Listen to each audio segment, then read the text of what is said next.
톰 소여의 모험. 글 마크 트웨인.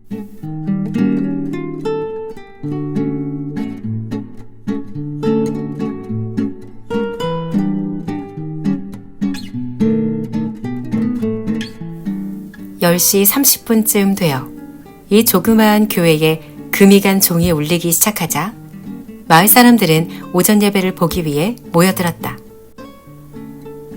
주일학교 학생들은 뿔뿔이 흩어져 어른들이 감시하기 편안하도록 제각기 부모들 틈에 끼어 신자석에 앉았다. 톰, 시드, 메리는 폴리 이모와 나란히 앉았다. 톰은 창밖의 여름 경치에 마음을 빼앗기지 않게끔 창에서 되도록 멀리 떨어진 복도 쪽에 앉혔다. 사람들이 교회로 줄지어 들어왔다. 한때는 잘 살았지만 이제는 늙고 가난해진 우체국장, 시장 부부, 치안 판사, 그리고 더글러스 과부떼, 올해 40살로 품위 있고 상냥하고 아름답고 돈이 많은 부인으로 언덕 위에 있는 부인의 저택은 마을에 하나밖에 없는 궁전과 같았다. 부인은 손님을 극진히 대접했고 세인트 피터즈버그에 이렇다 할 만한 행사가 있을 땐 돈을 아끼지 않고 내놓았다. 그 밖에 허리가 굽은 점잖은 워드 소령과 그 부인, 멀리서 갓 이사 온 유명인사 리버슨 변호사, 그리고 다음으론 마을에서 제일 가는 미녀가 하늘거리는 원피스에 리본으로 몸 치장을 한 젊은 처녀들의 선두에 서서 들어왔다. 그러고 나서 곧바로 마을의 젊은 사무원들끼리 한꺼번에 몰려들어왔다. 그들은 머리에 반지르르하게 기름을 바르고 입을 해 벌리고서 자기들의 애간장을 녹이는 처녀들이 모두 통과할 때까지 교회 입구를 지키고 서 있었다. 맨 마지막으로 모범 소년인 윌리 머퍼슨이 자기 어머니를 마치 무슨 크리스탈 제품이나 되는 것처럼 공손히 조심스럽게 모시고 들어왔다. 언제나 어머니의 손을 붙잡고 교회로 오는 이 아이는 모든 아주머니들의 자랑이요 긍지였다. 따라서 다른 소년들은 모두 윌리를 미워했다. 그만큼 윌리는 착한 애였고 걸핏하면 아무개는 하고 비교당하기 일쑤였다. 주일날이면 을에 그렇듯이 윌리의 뒷주머니 밖으로는 우연히 흰 손수건이 절반쯤 나와 있었다. 톰은 아예 손수건이라는 것이 없었고 그래서 손수건을 가지고 다니는 아이들을 속물이라고 생각했다. 사람들이 교회 안을 가득 채우자 종이 다시 한번 울려 느림보들과 게으른 뱅이들에게 경고를 보냈다. 곧 엄숙한 고요가 교회 안을 휩쌌다. 정적을 깨트리는 소리라곤 한 구석에 자리 잡고 있는 합창단이 소리 죽여 웃는 소리와 소곤대는 소리뿐이었다.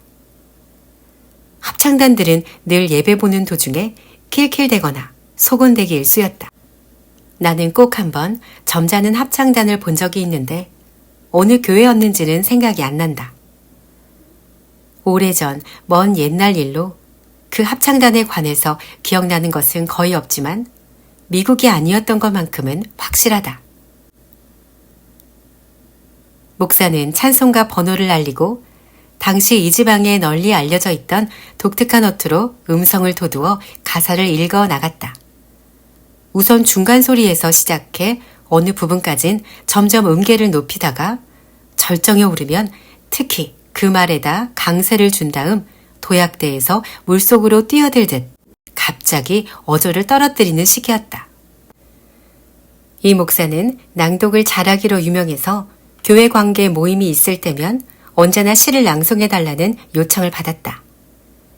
시 낭송이 끝나면 자리에 앉아있던 부인들은 공중으로 손을 쳐들었다간 무릎 위에 힘없이 뚝 떨어뜨리고서 다시 눈을 가리고 말로는 표현할 수 없어 아름다워서 너무도 아름다워서 이 세상 것 같지가 않아 하고 말하듯 고개를 절레절레 흔들었다.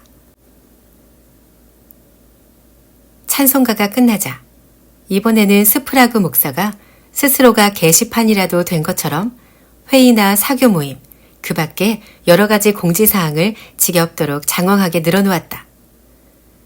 이것은 신문이라는 편리한 물건이 얼마든지 있는 오늘날, 도시에서도 여전히 유행하는 미국의 이상한 관습이다. 전통적인 관습이란 비합리적일수록 벗어나기 힘든 모양이다. 드디어 목사의 기도가 시작되었다. 참으로 선량하고도 너그러운 기도로 세세한 데까지 파고드는 기도였다. 우선 교회의 번영을 위한다는 것에서부터 시작하여 교회에 온 아이들을 위해, 이 마을의 다른 교회를 위해, 이 마을을 위해, 이 지방을 위해, 이 주를 위해, 주의 관리들을 위해, 미 합중국을 위해, 미 합중국에 있는 온 교회를 위해, 국회를 위해, 대통령을 위해, 정부의 관리들을 위해, 바다의 폭풍에 시달리는 불쌍한 선원들을 위해, 유럽의 왕권과 동양의 전제주의에 짓밟혀서 신음하는 몇백만의 억압받는 민중을 위해, 광명과 복음을 알고 있으면서도 이것을 보고 들은 눈과 귀를 가지고 있지 않은 사람들을 위해, 먼 섬나라에 사는 이교도를 위해, 그러고는 마지막으로 앞으로 자신이 할 설교가 하느님의 은총을 받아 기름진 땅에 뿌려진 씨앗과 같이 머지않아 풍성한 열매를 맺어줄 것을 간절히 바란다며 아멘이라는 말로 끝을 맺었다. 삭삭, 옷 스치는 소리를 내며 서 있던 사람들은 다시 자리에 앉았다. 이 이야기의 주인공인 소년에겐 재미라고는 눈꽃만큼도 없는 기도였다. 그저 나름대로 꾹 참고 견뎌낼 뿐이었다. 톰은 기도 내내 안절부절 못하고 있었다. 목사의 기도가 어떤 식으로 구태의연하게 나가는지 잘 알고 있었으므로 딱히 귀 기울여 듣고 있지는 않아도 기도 내용의 세부 사항을 무의식 중에 점검하고 있었다. 그래서 아무리 하찮은 말이라도 이제까지 없던 말이 새로 추가되면 아주 귀에 거슬렸다. 까닭없이 쓸데없는 말을 덧붙인다는 것은 불공정하고 비겁한 일로 생각되었다. 그런데 한참 기도가 진행되는 중에 파리 한 마리가 날아와서 바로 앞에 의자 등받이에 앉았다. 톰의 손이 근질근질 거리기 시작했다. 파리는 천천히 두 앞발을 비벼대더니 이번엔 앞발로 머리를 껴안듯이 해서 어찌나 열심히 비비던지 몸통에 달라붙은 실처럼 가느다란 목에서 머리가 떨어져 나가지 않을까 걱정될 지경이었다. 그것이 끝나자 이번에는 뒷다리로 날개를 쓸어 마치 외투자락처럼 몸통에 착 갖다 붙였다. 여기는 절대 안전한 곳이라는 것을 알고 있다는 듯 아주 유유하고 완벽하게 몸치장을 하는 것이었다. 사실 절대 안전하다 할 수 있는 것이 톰의 손이야 파리를 잡고 싶은 생각에 참을 수 없을 정도로 근질거렸지만 차마 그러지 못하고 있었으니 말이다. 기도 중에 그런 짓을 하면 그 즉시 영혼이 파멸된다고 믿고 있기 때문이었다. 기도의 마지막 즈음에 톰의 손은 서서히 앞으로 뻗기 시작했고 아멘 소리가 나는 것과 동시에 파리는 톰의 포로가 되고 말았다.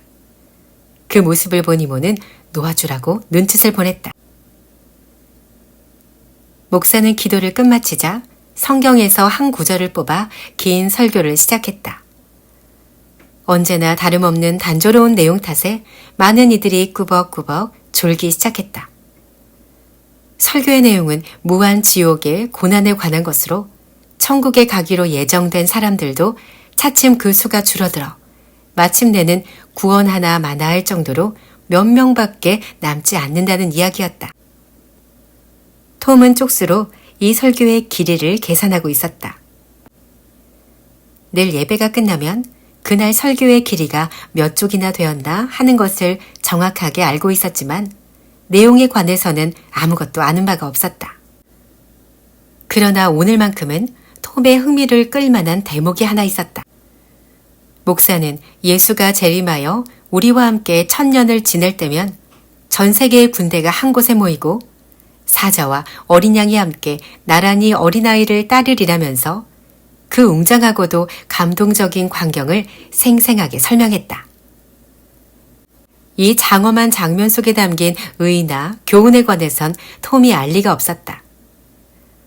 그 장면에서 톰의 마음이 끌린 것은 오로지 온 세상 사람들이 주시하는 가운데 주인공 역할을 하고 있는 어린아이라는 이채로운 존재였다. 톰은 그 장면을 머릿속에 그리며 얼굴이 갑자기 밝아졌다. 톰은 바로 자기가 그 애가 되었으면 좋겠다는 생각을 했다. 물론 그 사자가 순하게 길든 사자라면 말이다. 설교가 또다시 재미없어지자 톰은 지루해서 도무지 견딜 수가 없었다.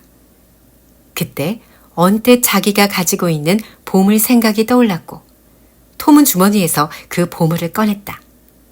그것은 다름 아닌 만만찮은 턱을 가진 커다란 딱정벌레로 톰은 그 벌레를 집게벌레라고 부르고 있었다. 톰은 그 벌레를 뇌관 상자 속에 가둬두고 있었는데 벌레는 밖으로 나오자 대뜸 톰의 손가락을 깨물었다. 톰은 엉겹결에 손가락으로 벌레를 튕기자 딱정벌레는 통로에 나자빠졌다. 톰은 깨물린 손가락을 입안에 넣었다. 딱정벌레는 뒤집어진 채 계속 다리를 버둥거리고 있었다. 톰은 딱정벌레에게서 눈을 떼지 않았다. 도로 집어넣고 싶었지만 도저히 거기까지 손이 미칠 성쉽지 않았다. 설교에 별로 관심 없는 다른 사람들도 재미있다는 듯이 딱정벌레를 내려다보고 있었다. 바로 그때 북슬개 한 마리가 평온한 여름날의 무료함에 따분함을 느끼곤 뭐 색다른 일이 없을까 하고 교회 안으로 천천히 걸어 들어왔다. 개의 시야에 딱정벌레의 모습이 들어왔다. 그러자 축 늘어져 있던 꼬리가 꼿꼿이 서며 흔들리기 시작했다. 북슬개는 사냥감을 천천히 살피며 그 주위를 한 바퀴 빙 돈다. 그러곤 안전한 거리에서 킁킁하고 냄새를 맡곤 다시 한번 그 주위를 빙 돌아본다.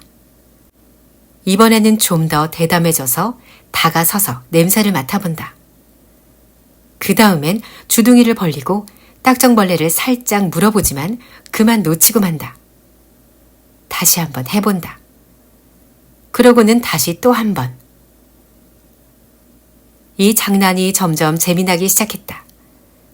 개는 털썩 바닥에 주저앉아 앞발 사이로 벌레를 집어들곤 실험을 계속해보았다. 하지만 차츰 실증이 나기 시작했는지 무관심하게 딱정벌레를 멍하니 바라보았다. 그러다가 개는 꾸벅꾸벅 졸기 시작했고 턱이 아래로 처지더니 그만 적을 건드리고 말았다. 순간 적은 그 턱을 날쌔게 깨물었다. 개는 요란한 비명을 지르며 머리를 흔들어댔고 딱정벌레는 저만큼 튕겨나가 또다시 나자빠진 채로 버둥거렸다. 보고 있던 사람들은 웃음을 참느라 몸을 앞뒤로 흔들었다.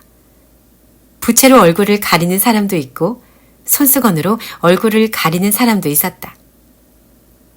톰은 신바람이 났다.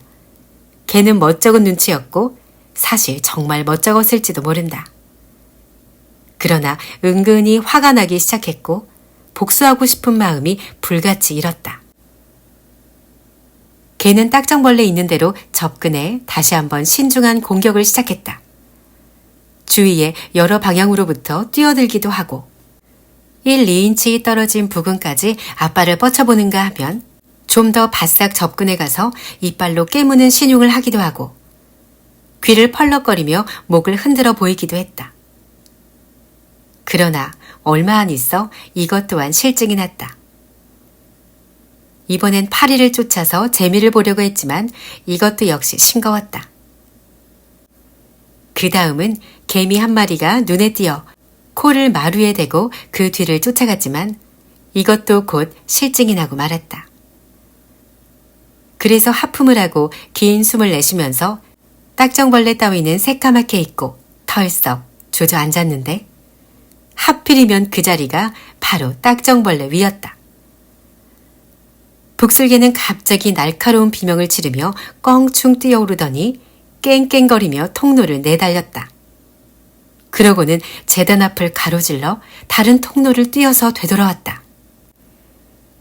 개는 출입문 앞을 가로지르더니 요란하게 마지막 직선 코스를 달렸다. 속도가 빨라질수록 개의 고통은 점점 더해갔고 급기야는 빛의 속도로 궤도를 달리는 털복숭이 혜성 같은 모양이 되었다. 마침내 미친 듯이 고통스러워하던 개는 궤도에서 벗어나 주인의 무릎 위로 뛰어올랐고 주인은 개를 창밖으로 내던졌다. 그러자 곧 비명이 멀어지더니 급기야는 완전히 사라졌다. 이때까지 교회 안의 모든 사람들은 웃음소리를 내지 않으려고 숨을 죽이고 얼굴이 새빨개지도록 참고 있었지만 설교는 잠시 중단되었다. 얼마 후에 다시 시작되기는 했어도 어설프고 싱거워서 신자들에게 감명을 줄 가망이 전혀 없었다. 모처럼 엄숙한 기운이 오르다가도 어느 구석자리에서인가 다시 목사가 전례 없이 우스갯소리라도 한 것처럼 점잖지 못하게 참았던 웃음을 터뜨리는 소리가 이어졌던 것이다. 이 시련이 끝나고 최후의 기도를 올릴 때에야 사람들은 안도의 한숨을 내쉬었다. 톰 소여는 아주 흡족한 기분으로 약간의 변화만 있으면 신성한 교회에서도 재밌는 일이 일어날 수 있다고 생각하면서 집으로 돌아왔다. 다만 하나, 아쉬운 것은 집게벌레를 잃었다는 점이었다. 그 개가 자기 집게벌레와 같이 놀아주는 것이야 반가운 일이지만 그렇게 가져가 버리다니 괘씸하지 않은가.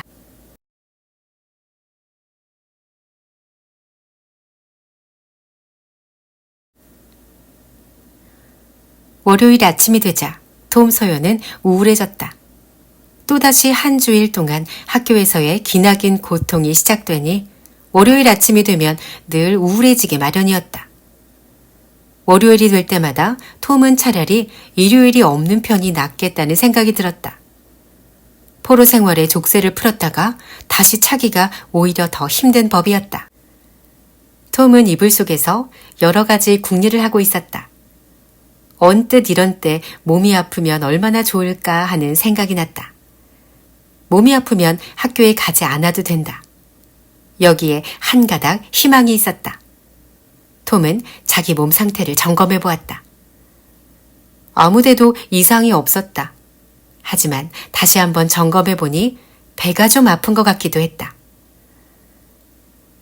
톰은 좀 더 아파지기를 바랬지만 그 증상은 곧 약해져 얼마 안 가서 완전히 사라지고 말았다. 톰은 생각을 더 가다듬었다. 언뜻 톰은 무엇인가를 발견했다. 위쪽 앞니 하나가 흔들거리고 있었다. 대단한 행운이었다. 우선 이른바 톰이 말하는 시작 단계로 끙끙 앓는 소리를 내볼까 생각했지만 만약에 이가 아프다고 하면 이모가 당장 빼버리자고 할 거고 그러면 상당히 아플 거라는 생각이 들었다. 톰은 이의 경우는 당분간 예비로 남겨두기로 하고 다른 것을 찾기로 했다. 얼마 동안은 신통한 생각이 떠오르지 않았다. 그런데 때마침 언젠가 의사가 무슨 병에 걸리면 2주일이나 3주일 동안을 꼬박 자리에 누워있지 않으면 안 되며 최악의 경우엔 손가락을 잃게 되는 수도 있다고 말하는 것을 들은 기억이 났다. 톰은 당장에 이불 아래에서 발을 끌어내 상처난 발가락의 상태를 조사해 보았다. 그 병이 되게 하려면 어떤 증상이 있어야 되는지 전혀 몰랐지만 어쨌든 한번 시도해 볼 만한 가치는 있을성 싶었다. 톰은 끙끙 앓는 소리를 내기 시작했다. 하지만 시드는 자느라고 아무런 반응이 없었다. 톰은 더욱더 크게 끙끙 앓는 소리를 내보았다. 그랬더니 정말로 발가락이 아파지기 시작하는 것 같았다.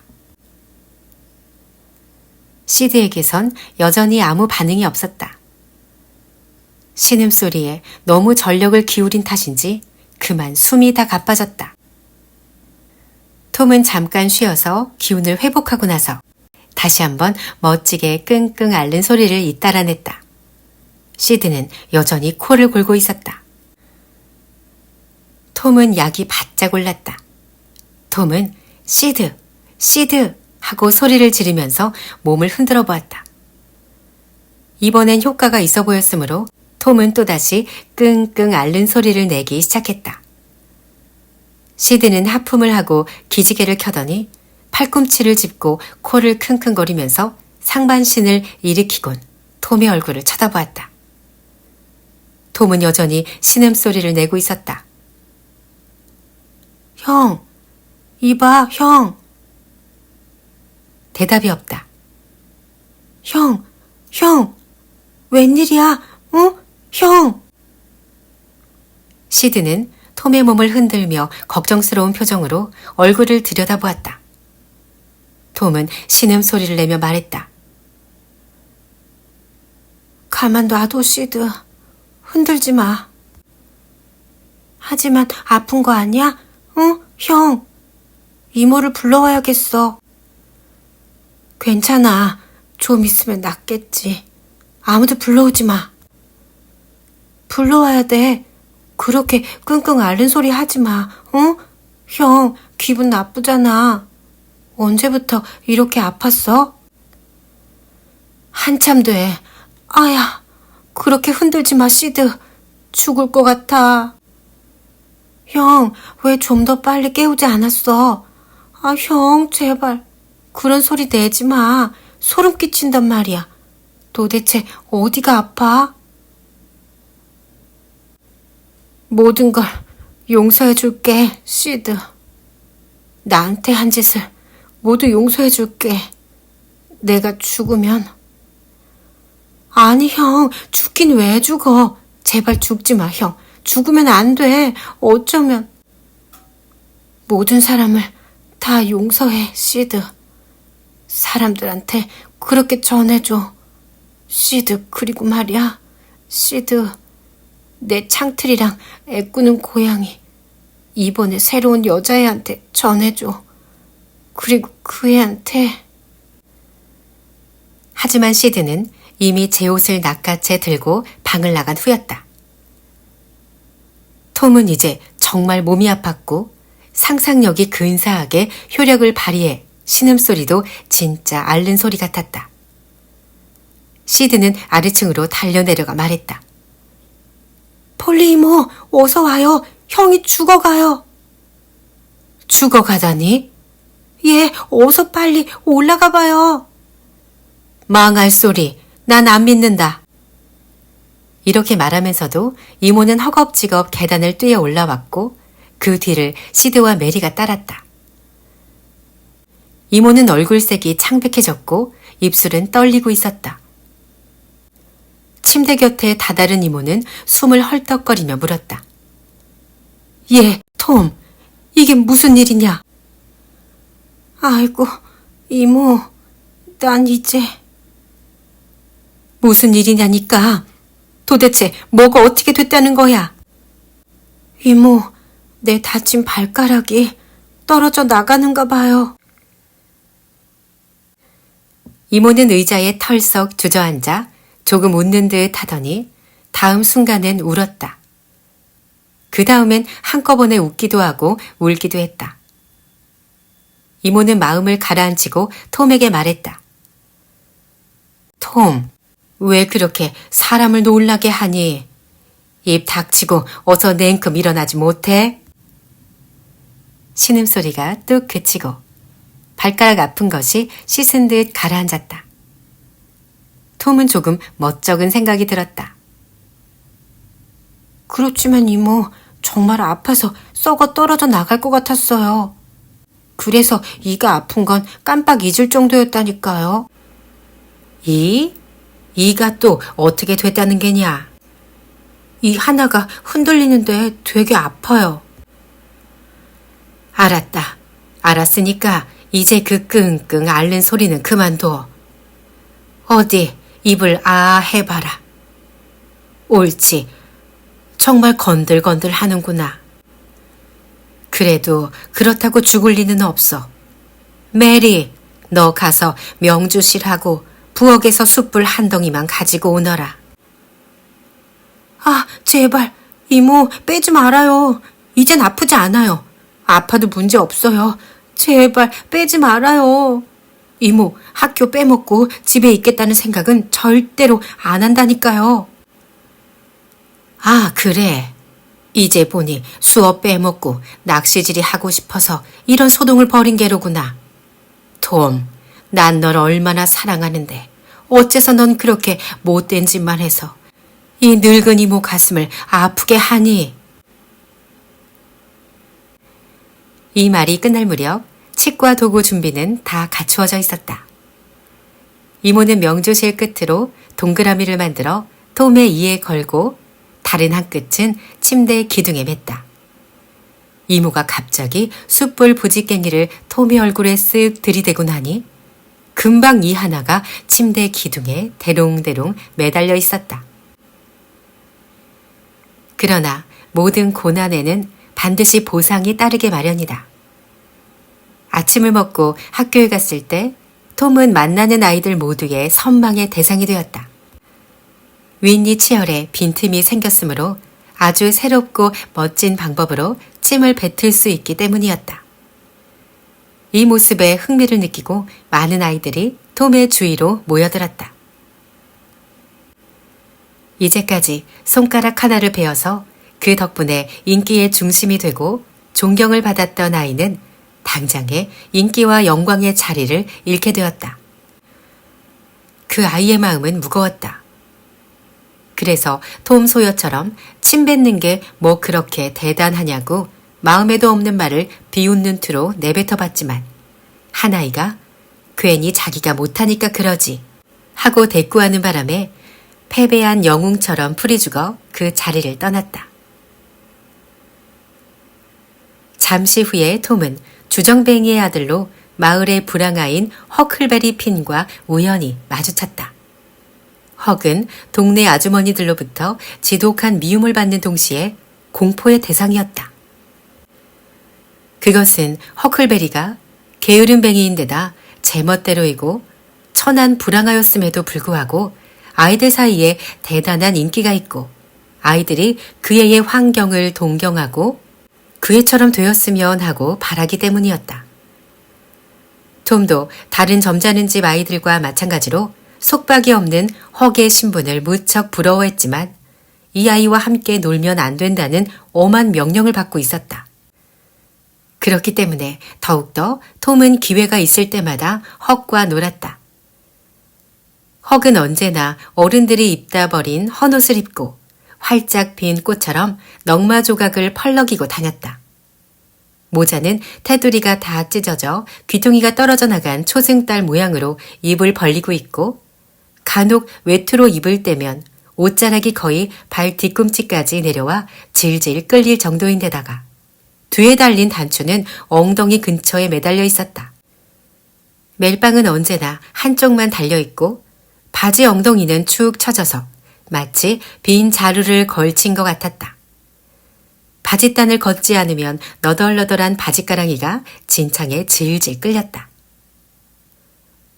허클베리는 무엇이든 자기 마음대로 할 수 있었다.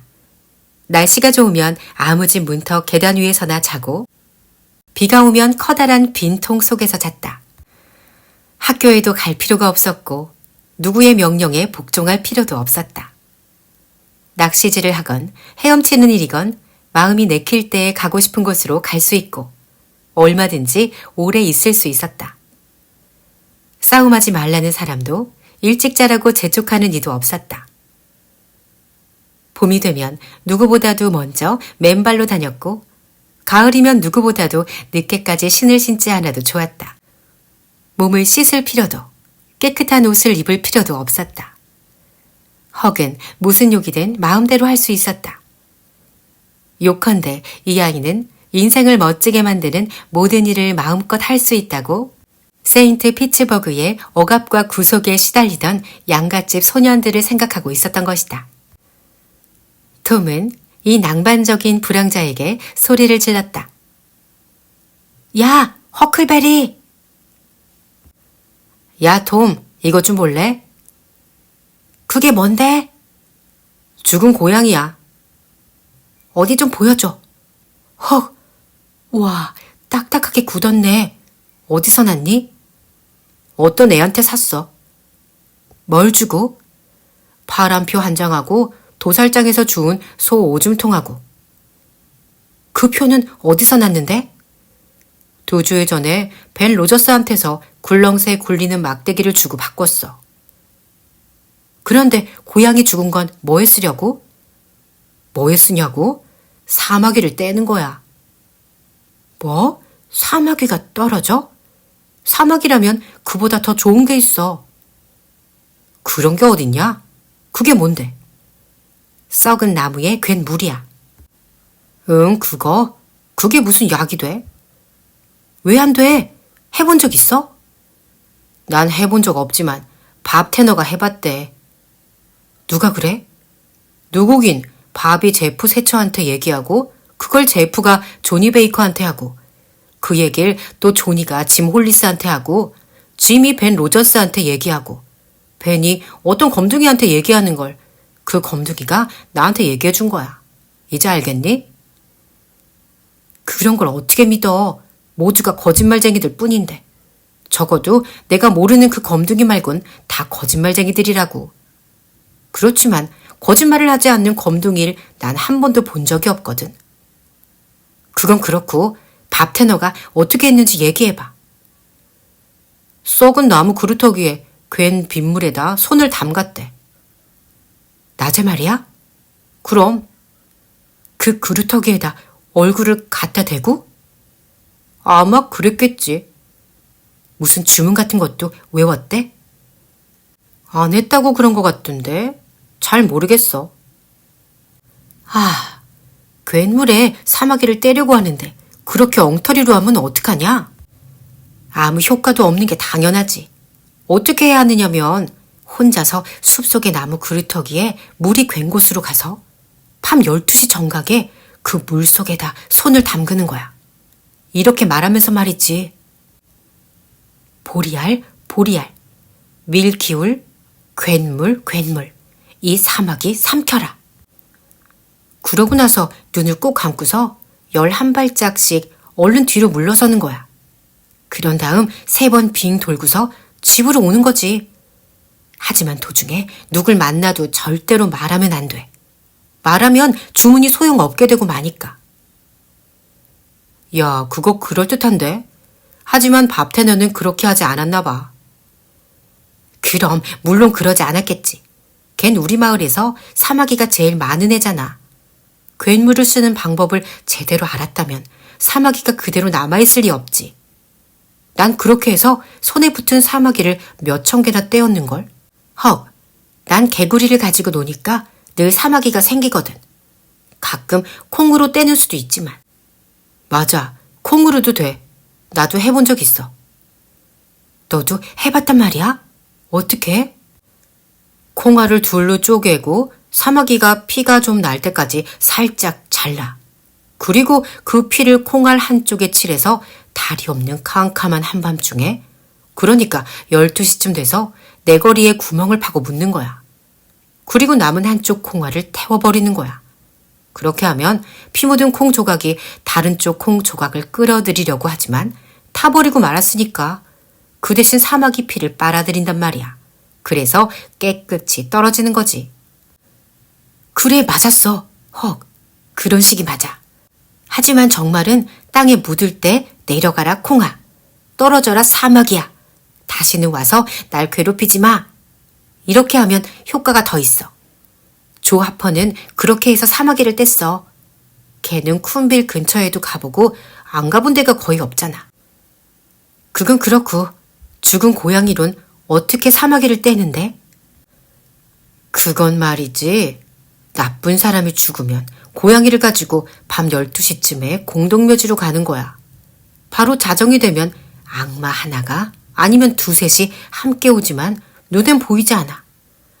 바람소리같이 윙 하는 소리가 나든가 악마의 얘기소리만 들릴 뿐이야. 그리고 악마들이 그 나쁜 놈 시체를 가지고 가려고 할 때 고양이를 던지면서 이렇게 말하는 거야. 악마는 시체를 따라가라. 고양이는 악마를 따라가라. 사마귀는 고양이를 따라가라. 난 이걸로 너와는 끝장이다. 그러면 안 떨어지는 사마귀가 없어. 그럴듯한데? 너 해본 적 있어, 헉? 아니, 하지만 홉킨스 할머니가 그렇게 말해줬어. 내 그럴 줄 알았다. 그 할머니는 사람들이 모두 마녀라고 그러잖아. 그래, 네 말이 맞아, 톰. 그 할머니는 정말 마녀야. 그 마녀는 우리 아빠한테 마법을 쓴 적이 있어. 정말이야. 아빠가 그랬어. 어느 날 아빠가 어디를 가고 있는데 그 마녀가 아빠한테 마술을 부리려고 하더라는 거야. 그래서 큰 돌을 집어 던졌대. 그 마녀가 몸을 획 비켰기 때문에 맞진 않았다더라. 그런데 그날 밤 아빠가 술에 취해 쓰러져 자다가 헛간에서 굴러 떨어져 그만 팔이 부러졌대. 와, 으스스한데? 그런데 그 마녀가 마법을 쓴 걸 어떻게 알았지? 그까짓 건 아무것도 아니래. 그런 사람들을 뚫어져라고 쏘아보고 있으면 그때가 바로 우리한테 마법을 쓰고 있을 때래. 특히 뭐라고 중얼거리고 있을 땐 확실해. 중얼거리는 건 주기도문을 거꾸로 외우고 있는 거니까. 헉, 그 고양이를 언제 써볼 생각이야? 오늘 밤 악마가 호스 윌리엄스의 시체를 팔아 올 거야. 그런데 호스를 묻은 건 토요일이잖아. 그날 밤에 왔다 가지 않았을까? 무슨 말 하는 거야? 밤 12시 전에 악마의 주문이 무슨 효력이 있어? 그리고 12시가 지나면 바로 주일이라고. 주일에는 악마가 나다니지 못해. 그렇구나. 참 미처 그 생각을 못했네. 내가 따라가도 되지? 되고 말고 무섭지만 않다면. 무섭긴 뭐가 무서워? 고양이 소리로 나한테 신호해. 알았지? 그래, 그럴 테니까 눈치를 봐서 고양이 우는 소리로 대답해. 요전번에 네가 대답을 하지 않아서 그냥 계속 야옹거리고 있었더니 글쎄 헤이스 할아버지가 아니 이놈의 고양이가 하며 돌을 냅다 던지잖아. 그래서 내가 벽돌로 유리창을 깨 부셔졌지만 하지만 너 이 얘기하면 안 돼. 걱정 마. 그날 밤은 이모가 어찌나 감시를 심하게 하던지 대답할 수가 없었어. 오늘 밤은 틀림없이 대답할 테니 걱정 마. 그런데 그건 뭐냐?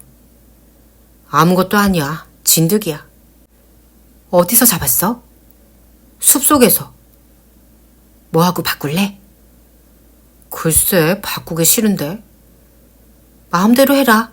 기껏해야 깨알 만한 거 가지고. 남의 진드기 가지고 트집 잡으려 들면 무슨 말이든 할 수 있겠지. 그렇지만 난 이걸로 좋게. 나한텐 둘도 없는 진드기야. 어이씨구, 진드기가 그거 하나뿐이냐?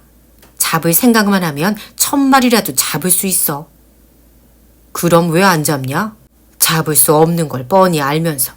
이 진드기 말이야. 잃은 놈이야. 금년 들어 처음 보는 놈이라고. 자, 그럼 내 이하고 바꿀래? 어디 좀 봐. 톰은 조그만 종이를 꺼내서 조심조심 폈다. 허클베리는 부러운 눈초리로 들여다보았다. 갖고 싶은 유혹이 너무도 컸다. 드디어 물었다. 이거 설마 진짜겠지? 톰은 윗입술을 쳐들고 이가 빠진 자리를 보였다. 허클베리는 말했다. 그럼 됐어. 바꿔줄게. 톰은 지금까지 집게벌레의 감옥이었던 뇌관에 진드기를 넣었다. 그리고 두 소녀는 각기 재산이 불었다는 흐뭇한 기분으로 헤어졌다. 마을에서 동떨어진 조그마한 목조 학교 건물 앞에 이르자 톰은 이제껏 내내 열심히 뛰어왔다는 듯 활발하게 학교 안으로 걸어 들어갔다. 톰은 모자를 못에 걸고는 시치미를 뚝 떼고 민첩하게 자기 자리에 앉았다. 선생은 커다란 안락의자에 깊숙이 앉아 아이들이 자습하며 내는 벌떼 같은 웅웅거리는 소리에 끌려 그만 잠이 들려는 참이었는데 톰이 들어오는 소리에 깨고 말았다. 토머스 소여. 톰은 이렇게 성과 나란히 불릴 땐 좋지 않은 경우라는 것을 알고 있었다. 예. 이리 와. 자, 또 지각했지? 톰이 거짓말을 해 궁지에서 벗어날 궁리를 하는데 전율 같은 사랑의 감정과 함께 갈래머리로 길게 따은 금발이 눈에 들어왔고 이와 동시에 바로 그 옆자리가 여학생 자리 중에서 유일하게 비어있는 자리라는 것을 알 수 있었다. 톰은 서슴지 않고 대답했다. 허클베리 핀하고 만나서 얘기하느라 늦었습니다. 선생은 맥박이 딱 정지한 듯한 표정으로 어처구니 없다는 듯 톰의 얼굴을 쏘아보았다. 학생들이 자습하며 내는 웅얼거리는 소리가 일제히 뚝 그쳤다. 아이들은 저 아이가 제정신인가 하는 눈초리로 톰을 바라보았다. 선생은 말을 이었다. 뭘 했다고? 학교 오는 도중에 허클베리 핀과 이야기를 했습니다. 잘못 들은 것은 아니었다. 토머스 소여, 이런 놀라운 변명은 내 생전 처음 들어보는구나. 손바닥을 때리는 정도 가지고는 안 되겠다. 자켓 벗어. 선생은 팔이 뻐근해질 때까지 회초리를 휘둘렀고 도중에 회초리 몇 개가 부러져 나가 회초리 수가 눈에 띄일 정도로 줄었다. 그러고는 엄명히 떨어졌다. 자, 이젠 여학생 자리에 가서 앉아. 창피한 줄 알면 다시는 그러지 말아라. 톰이 얼굴을 붉힌 것은 교실 내의 잔물결처럼 일어난 킬킬대는 웃음소리 때문인 듯 했지만 실은 자기의 신비로운 여신에게 보내는 경외심과 굉장한 행운이 왔다는 데 대한 감격 때문이었다. 톰은 소나무 벤치 한 끝에 걸터 앉았고 소녀는 새침한 얼굴로 외면하며 톰과의 거리를 넓혀 앉았다. 교실 안의 모든 아이들이 짝끼리 서로 팔꿈치로 찌르기도 하고 윙크를 하거나 뭐라고 귓속말을 하기도 했지만 톰은 아랑곳하지 않고 야트막한 긴 책상에 두 손을 올려놓은 채 꼼짝 않고 열심히 공부에만 몰두하는 척했다. 얼마 후 아이들의 관심은 톰에게서 멀어졌고 또다시 웅얼웅얼 자습하는 소리가 따분한 교실을 가득 채웠다. 톰은 옆의 소녀를 슬쩍 훔쳐보았다. 소녀는 톰의 눈길을 의식했는지 톰을 향해 입을 삐쭉해 보이곤 고개를 돌려버렸다. 얼마 후에 소녀가 다시 조심스럽게 고개를 돌리자 앞에 복숭아 하나가 놓여 있었다. 소녀는 복숭아를 밀어버렸다. 톰은 가만히 제자리로 도로 가져다 놓았다. 소녀는 또다시 밀쳐냈다. 하지만 아까보다는 훨씬 부드러운 태도였다. 톰은 참을성 있게 다시 제자리로 밀었다. 이번에는 소녀가 그냥 내버려 두었다. 톰은 자기 석판 위에 이렇게 썼다. 받아줘. 나는 또 있어. 소녀는 얼핏 그 글을 보았지만 별다른 내색을 하지 않았다. 톰은 왼손으로 가리면서 석판에다 뭔가를 열심히 그리기 시작했다. 한동안 소녀는 일부러 보지 않는 척 했지만 점점 본능적인 호기심이 일기 시작했다. 톰은 짐짓 모르는 척 그림 그리기에만 열중했다. 소녀가 넌지시 넘겨봤지만 소녀는 여전히 소녀의 관심 같은 건 안중에도 없는 척했다. 마침내 소녀는 포기하고 쭈뼛쭈뼛 작은 목소리로 속삭였다. 좀 보여줄래? 톰은 손을 조금 비켜 서툴게 그린 집 그림을 보여주었다. 박공이 양쪽에 붙어 있고 굴뚝에서는 꼬불꼬불 연기가 피어오르고 있었다. 소녀는 그만 그림에 정신이 팔려 모든 것을 잊었다.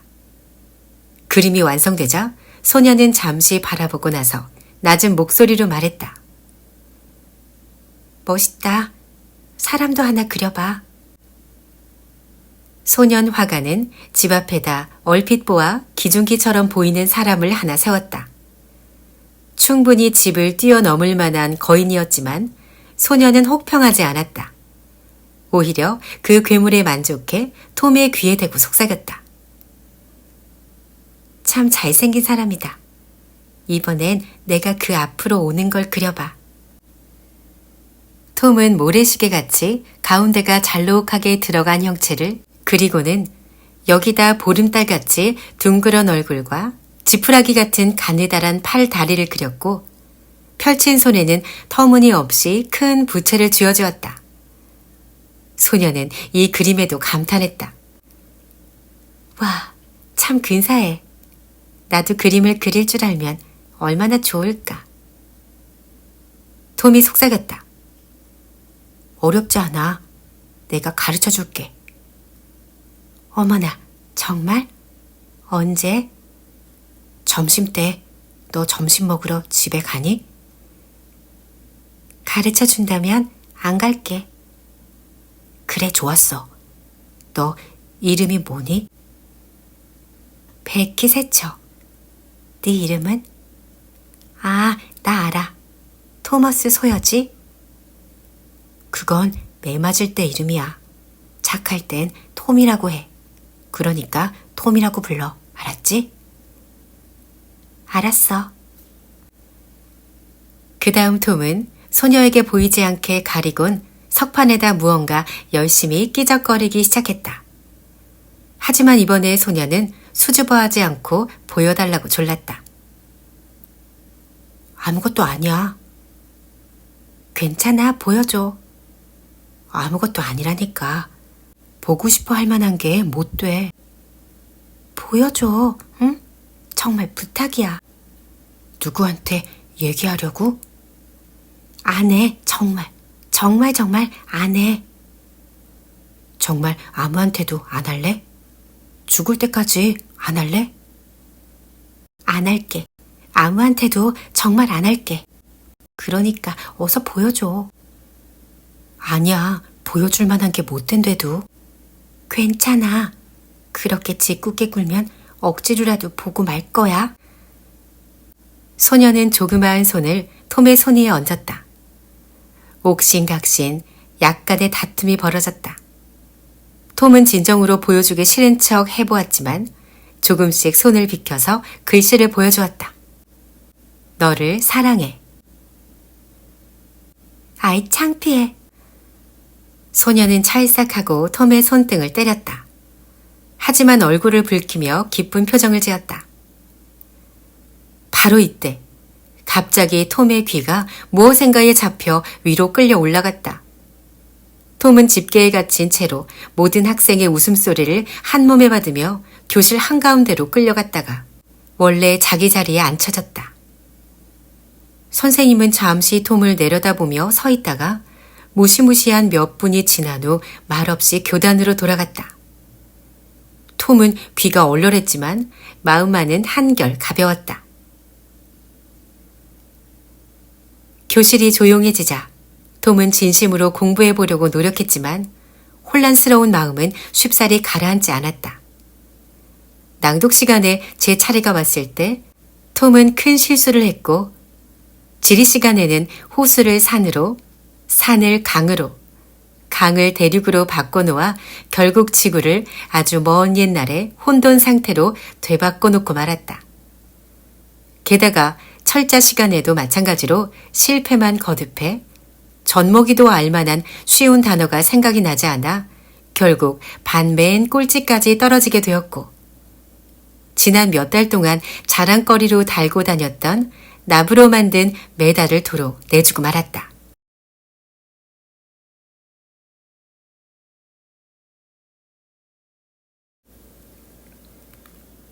책에 정신을 집중하려고 하면 할수록 마음은 딴 데로만 갔다.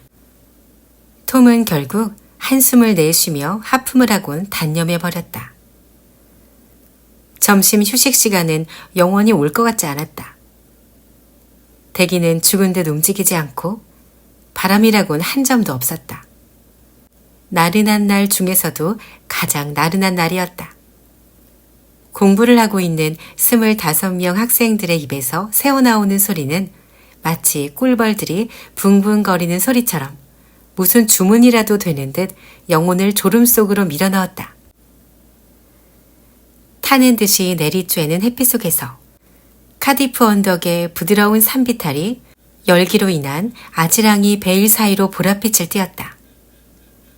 몇 마리의 새가 하늘 높이 유유히 날고 있었다.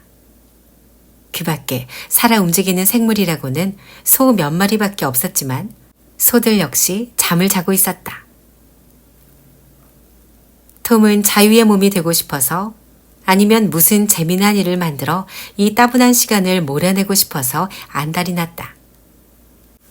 무심코 한쪽 손으로 주머니 속을 더듬다가 갑자기 톰의 얼굴은 감사의 빛으로 환하게 빛났다. 마치 기도를 올릴 때나 보임직한 감사의 표정이었지만 물론 톰에게 그러한 경험이 없다는 것은 말할 나위도 없다. 톰은 살며시 뇌관을 꺼내어 진드기를 꺼내 길고도 평평한 책상 위에 내놓았다. 모르긴 몰라도 이 진드기도 기도자와 마찬가지로 감사를 느꼈겠지만 물론 그것은 시기상조였다. 진드기가 감사하는 마음으로 자유롭게 여행하려 하자마자 톰은 대뜸 핀 끝으로 그 길을 막고는 다른 쪽으로 방향을 바꿔놓았다. 바로 옆에 있던 둘도 없는 친구도 잔뜩 따분해하던 참이었는데 이 장난거리를 보고 몹시 감사하고 반가워했다. 이 둘도 없는 친구란 바로 조 하퍼로 이 둘은 보통 때는 둘도 없는 친구였지만 토요일에는 서로 적이 되어 맞서는 사이기도 했다. 조는 자기 자켓 귀뒤에서 핀을 하나 뽑더니 이 포로 훈련에 가세하기 시작했다. 시간이 갈수록 이 장난은 점점 재미를 더해갔다. 곧이어 톰은 이런 식으로 노는 것은 서로에게 방해만 될 뿐 어느 쪽도 진드기 놀이의 참맛을 볼 수 없다고 말하곤 조의 석판을 책상 위에 놓고 그 가운데다 위에서부터 아래로 쭉 선을 그었다. 자, 이 선을 중심으로 이놈이 네 쪽에 있을 땐 너한테 맡기고 난 간섭하지 않을게. 그 대신 선 이쪽으로 오면 넌 간섭하면 안 돼. 선을 넘어서 건너가지 못하게 하는 한 내 차지란 말이야. 좋았어. 자, 시작. 진드기는 톰의 손을 피해 이내 적도를 넘었다. 진드기는 잠시 동안 조의 핀 끝에서 한참 고생을 하다 다시 경계선을 넘어 톰 쪽으로 왔다. 이런 식으로 몇 번씩 무대가 바뀌었다. 한쪽이 열심히 진드기를 못살게 구는 동안 한쪽은 이해 못지않게 안타깝게 군침을 삼키며 지켜보면서 이 두 개의 머리는 줄곧 석판 위에 고정되어 있었다. 이 두 소녀는 다른 것엔 전혀 관심이 없었다. 드디어 행운은 조에게로 완전히 기울어지는 듯 했다.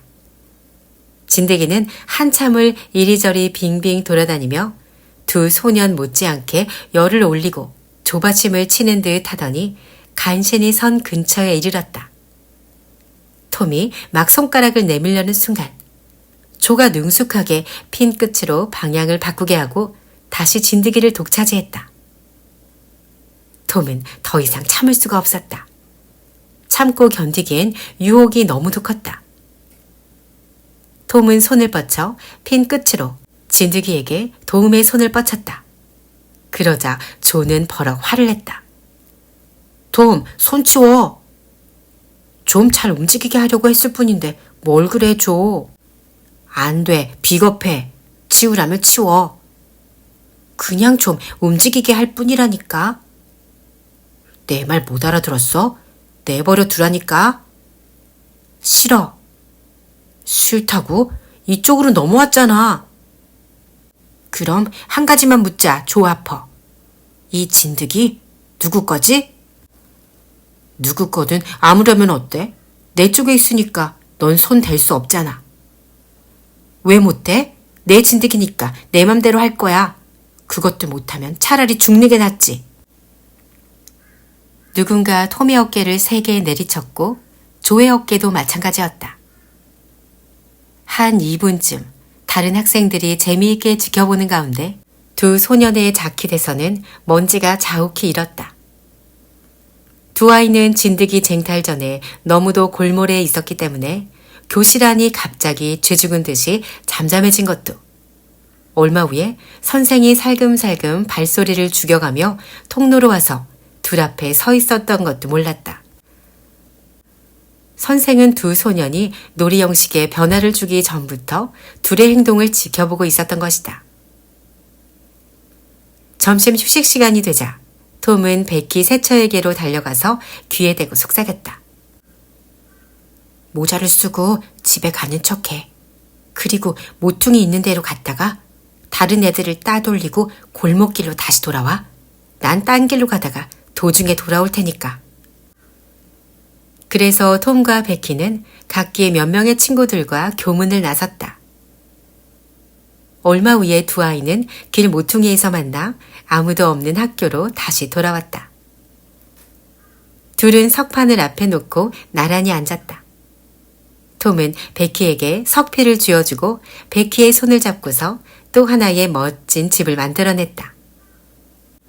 그림에 대한 흥미가 식자 둘은 이야기를 시작했다. 톰은 행복한 기분에 한껏 들떠 있었다. 톰이 물었다. 너 쥐 좋아하니? 아니, 끔찍하게 싫어해. 나도 그래. 산 놈은 싫어. 내 말은 죽은 놈 말이야. 끈으로 잡아매가지고 머리 주위로 빙빙 돌리는 놈. 싫어. 어쨌든 쥐는 싫어. 내가 좋아하는 건 껌이야. 아, 그렇구나. 좀 가지고 있으면 좋았을걸. 씹고 싶니? 나 있어. 잠깐 빌려줄 테니까 좀 씹고 금방 돌려줘야 돼. 톰은 동의했고 둘은 벤치에 걸터 앉아 다리를 대롱거리면서 번갈아 즐겁게 껌을 씹었다. 톰이 물었다. 너 서커스 본 적 있니? 응. 그리고 얌전하게 굴면 아빠가 또 데려다 주신다고 하셨어. 난 3번인가 4번인가. 어쨌든 아주 여러 번 가봤어. 서커스에 가는 게 교회에 가는 것보다 몇백 배 더 재밌지? 서커스에는 언제든지 신나는 일들이 많잖아. 나 크면 서커스 광대가 될 거야. 정말? 와, 멋지겠다. 물방울 무늬 옷을 입고 있는 광대들 정말 예쁘지? 응, 그래. 그리고 돈은 얼마나 많이 버는 줄 알아? 하루에 1달러씩이나 받는다고 벤 로저스가 그러더라. 근데 베키야, 너 약혼 한 적 있니? 약혼이 뭔데? 그것도 몰라? 결혼하겠다고 약속하는 거야. 없어. 약혼하고 싶지 않니? 글쎄, 하고 싶은 것 같기도 하고 잘 모르겠어. 그게 어떤 건데? 어떤 거냐고? 그건 어떤 거냐고 하는 그런 게 아니야. 말하자면 어떤 남자아이한테 평생 그 애하고만 친하게 지내겠다고. 언제까지나 그러겠다고 말하고 그 다음에 키스를 하는 거야. 그뿐이야. 그러니까 아무나 할 수 있어. 키스? 뭐 때문에 키스를 하는데? 뭐 때문이냐고?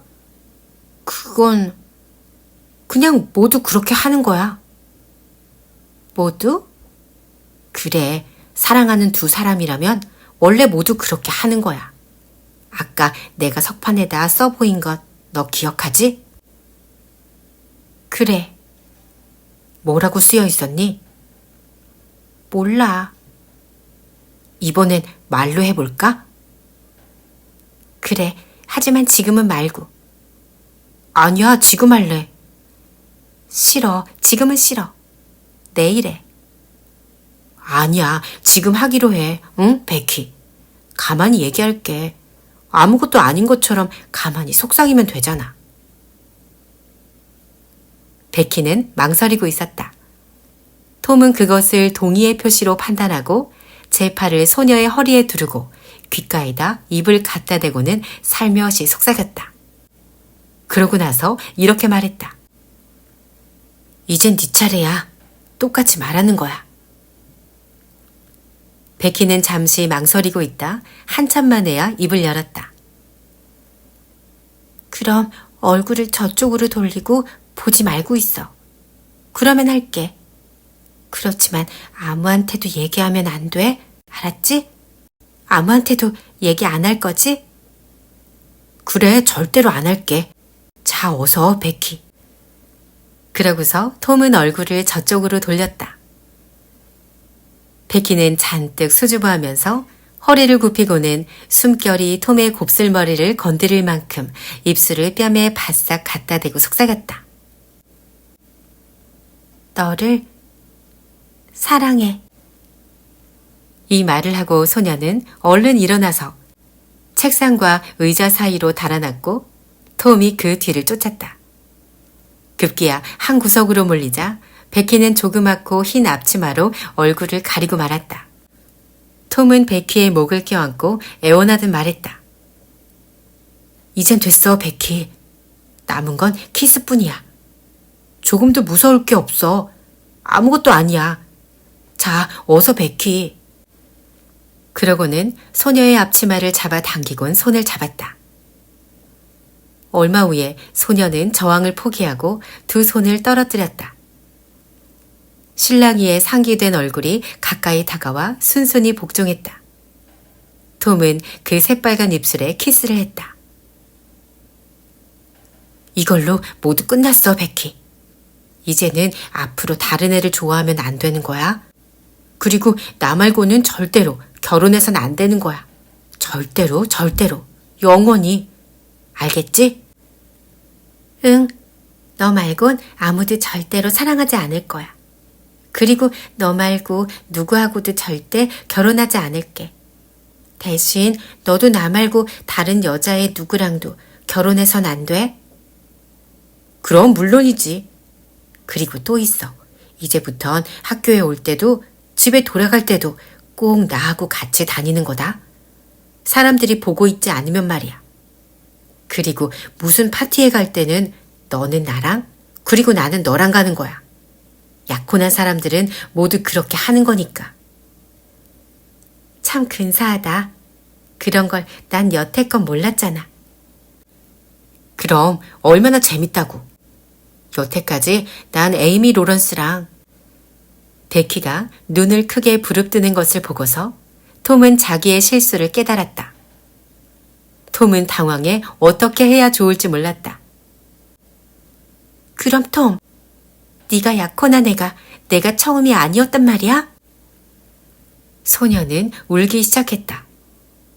톰은 허겁지겁 말했다. 울지 마, 베키. 나 이젠 더 이상 그 애를 좋아하지 않아.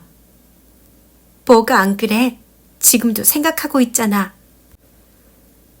톰은 소녀의 어깨에 손을 올리려 했지만 소녀는 그 손을 밀어젖히곤 얼굴을 벽 쪽으로 돌린 채 계속해서 울기만 했다.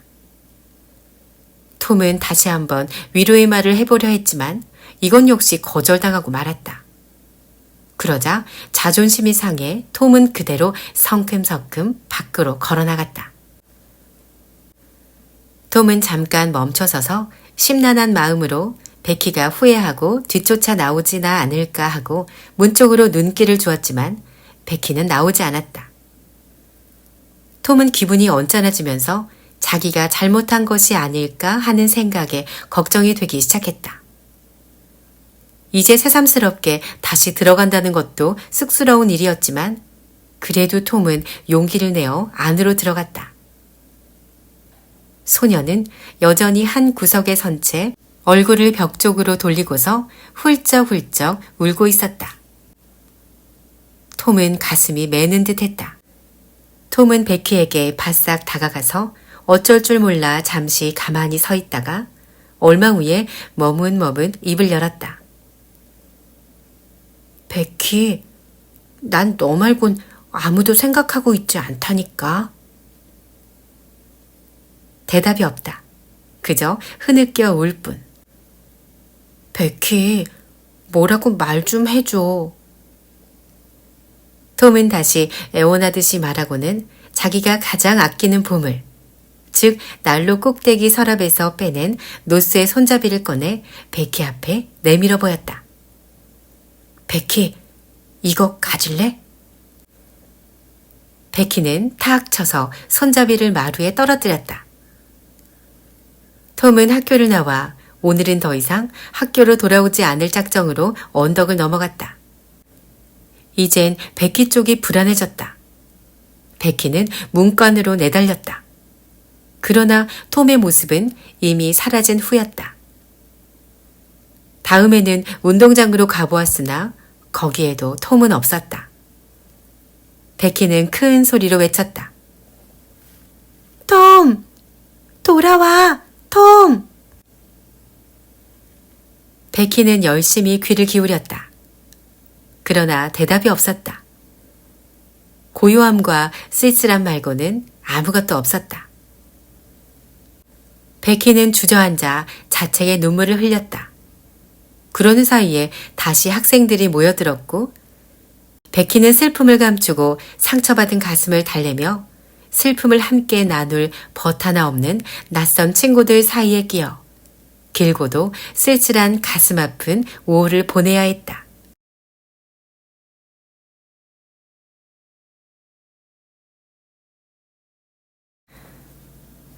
톰은 여기저기 뒷골목으로 피해 학교로 돌아오는 학생들과 마주칠 걱정이 없는 장소에까지 이르른 다음에야 비로소 속도를 늦추었다.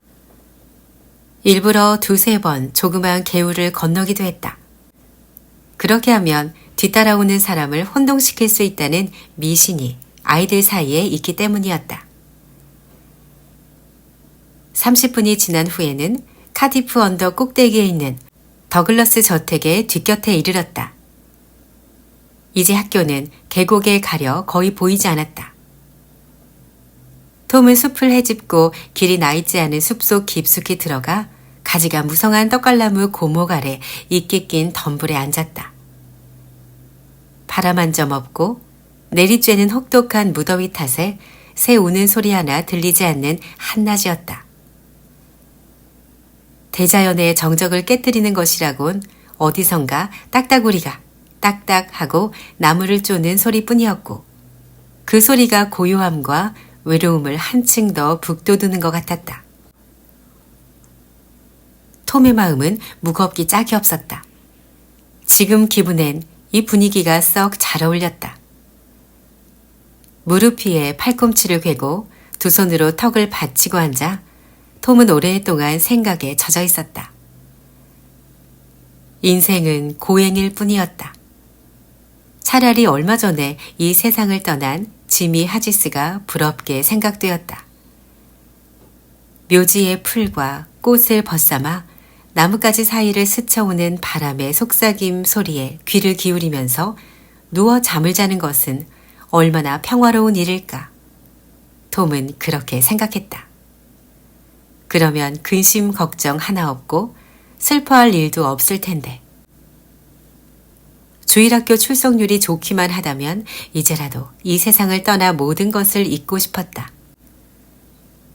문제는 그 소녀다. 도대체 내가 무슨 잘못을 했다는 거지? 아무 잘못도 없는데. 최선을 다해 호의를 베풀었는데 마치 맞다. 개나 다름없는 대우를 받다니. 언젠가는 후회하게 될 거야. 어쩌면 이미 때가 늦었을지도 몰라.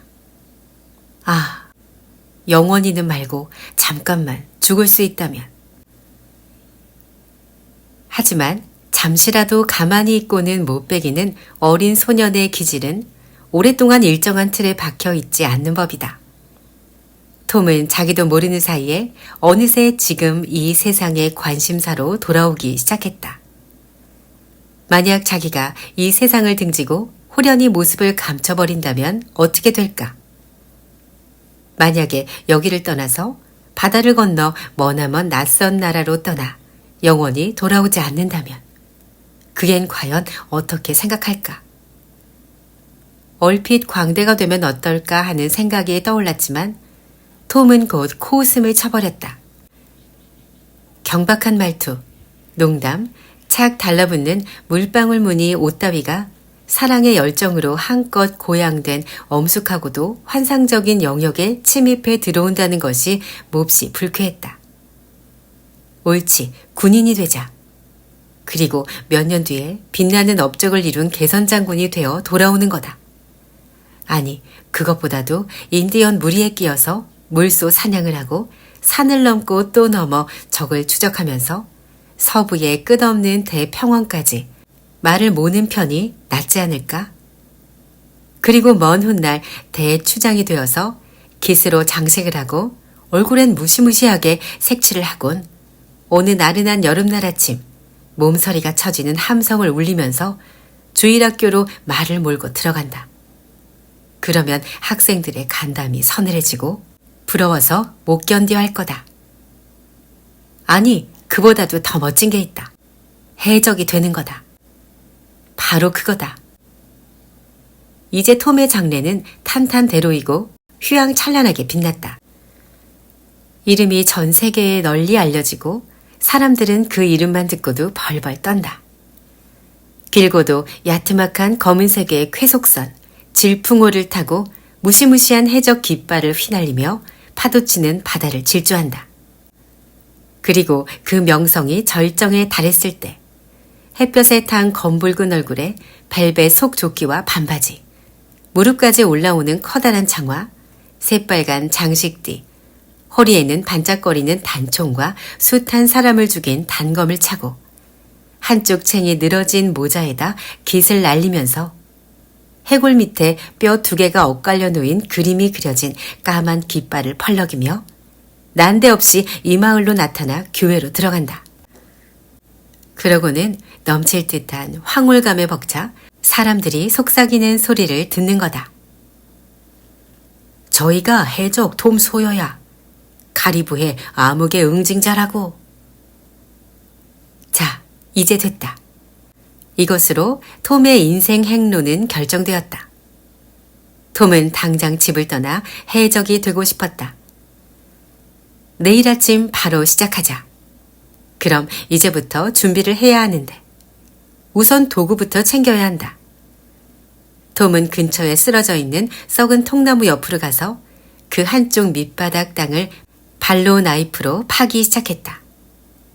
얼마 후에 속이 빈 듯한 소리가 나며 칼끝이 나무에 닿았다. 톰은 거기에다 손을 넣고 엄숙하게 주문을 외웠다. 여기 오지 않은 것은 여기 오고, 여기 있는 것은 여기 머물러라. 톰이 흙을 파헤치니 한 장의 얇은 동판으로 된 지붕 널이 나왔다. 그것을 들춰내니 밑바닥과 옆면이 판자로 된 보기 좋고 조그마한 보물 상자가 나타났다. 그 안에는 공깃돌이 하나 들어있었다. 톰은 깜짝 놀라지 않을 수 없었다. 톰은 어쩔 줄 몰라 머리를 긁으며 혼자 중얼거렸다. 아니 세상에, 이런 일이 또 어딨어? 톰은 신경질적으로 공깃돌을 내던지곤 일어서서 생각에 잠겼다. 톰을 비롯해 톰의 친구들 전부가 절대 확실하다고 믿고 있는 주문이 그 효염을 나타내지 못했기 때문이다. 어떤 주문을 외운 다음 공깃돌을 묶고 2주일이 지난 후에 이제 방금 톰이 웬 주문을 외고 파헤치면 아무리 사방팔방으로 흩어져 있었다 해도 이제까지 잃어버린 공깃돌이 전부 고스란히 되돌아와 있어야 했다. 그런데 웬일인지 그 주문의 효험이 전혀 없었던 것이다. 톰의 믿음은 뿌리째 흔들렸다. 지금까지 성공했다는 예는 얼마든지 있어도 실패했다는 얘기는 한 번도 들은 적이 없었다. 톰은 자기도 몇 번 시도해 보았지만 나중에 묻은 장소를 깜빡 잊어서 결과를 확인할 수 없었다는 것은 미처 생각하지 못하고 있었던 것이다. 잠시 난감해하다가 마침내 톰은 어느 마녀가 방해를 해서 주문의 힘을 약화시켰을 거라는 결론을 내렸다. 톰은 이것을 확인해야겠다고 생각하고 부근을 샅샅이 뒤져 마침내 깔때기 모양으로 움푹 들어간 조그만 모래 땅을 발견했다. 톰은 거기 엎드려 구멍에다 입을 갖다 대곤 큰 소리로 외쳤다. 개미 귀신 유충아! 개미 귀신 유충아! 내가 알고 싶은 것을 말해주렴! 개미 귀신 유충아! 개미 귀신 유충아!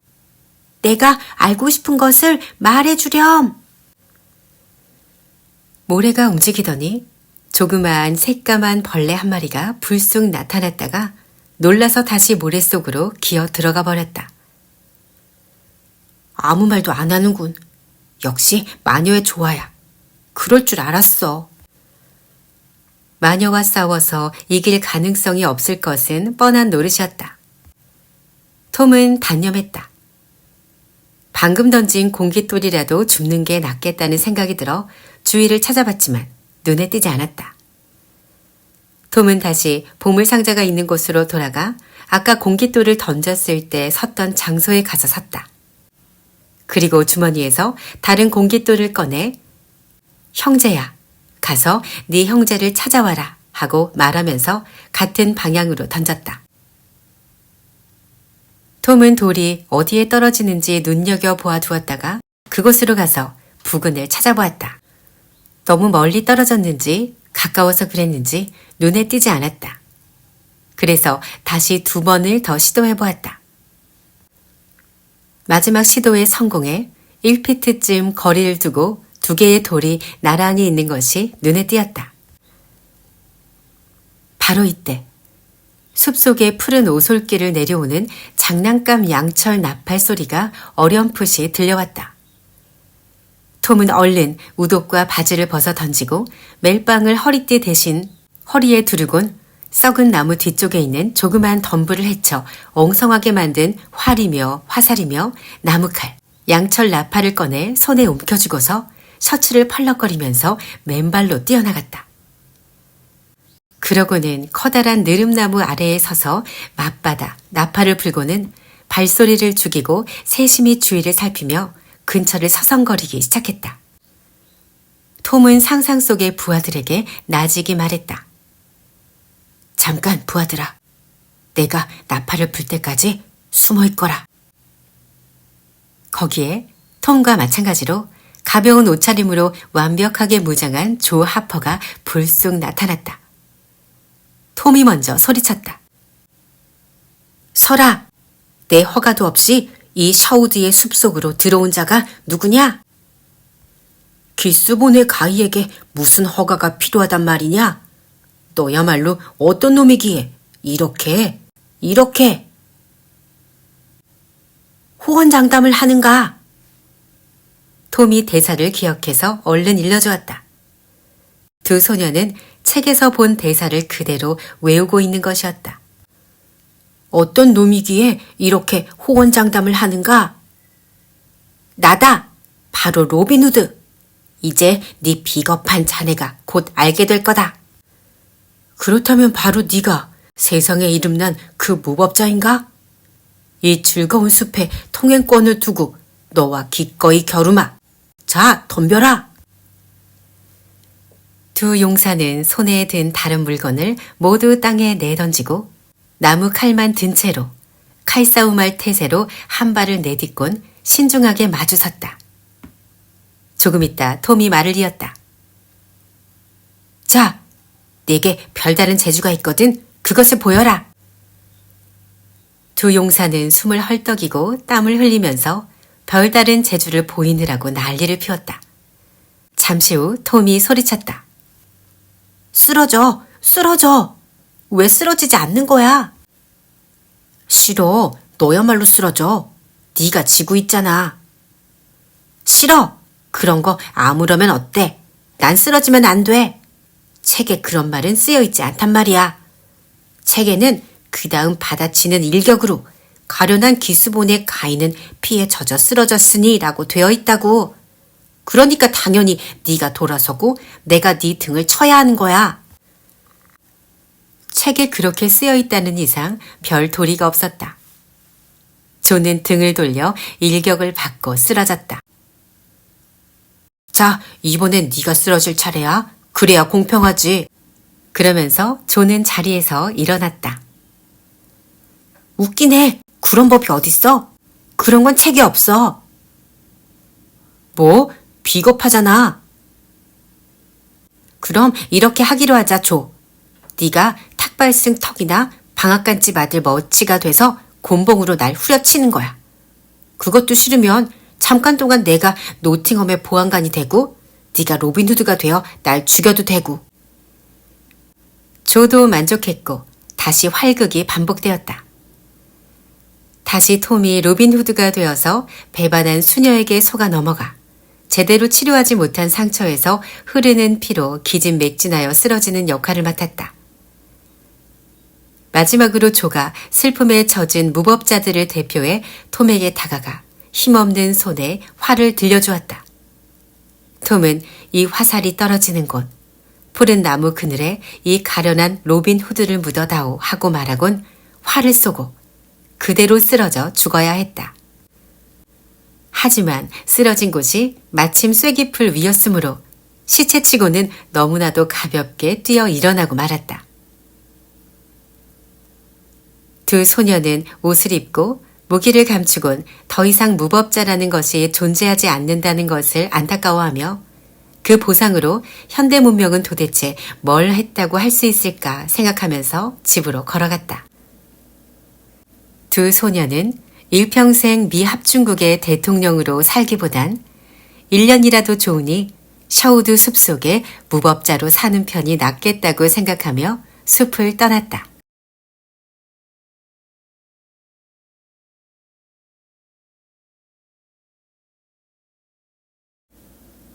그날 밤 9시 반, 톰과 시드는 온전한처럼 잠자리에 들라는 명령을 받았다.